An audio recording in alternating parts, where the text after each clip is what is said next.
If you've ever landed on a page in Opera and wished you could translate it instantly, you're in the right place. In this video, I'm going to show you exactly how to translate an Opera page by turning on Opera Translate and choosing your preferred language. This is a super useful feature if you read websites in different languages, browse international news, or just want a faster way to understand any page without copying text into another app. If this video helps, make sure to hit the like button and subscribe for more simple tech tutorials like this. Let's jump straight in. First, on Windows, press Alt+P to open Opera settings. If you prefer, you can also open the settings menu manually from the browser. Once you're inside settings, look at the left sidebar and click Languages. On some versions, you may need to click Advanced first, and then find the language options from there.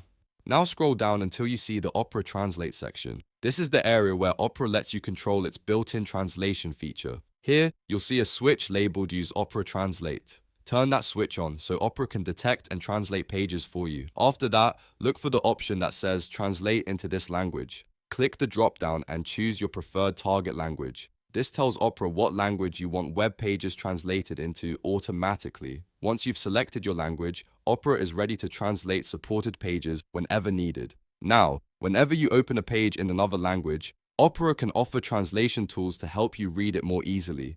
If the page doesn't translate right away, just make sure your translate setting is still enabled and your target language is correct. That's really all there is to it. In just a few steps, you've enabled Opera Translate and learned how to set your page translation language inside the browser. If this video helped you out, please hit like, subscribe, and turn on notifications because I've got more quick browser tips and how-to guides coming soon. Thanks for watching, and I'll see you in the next one.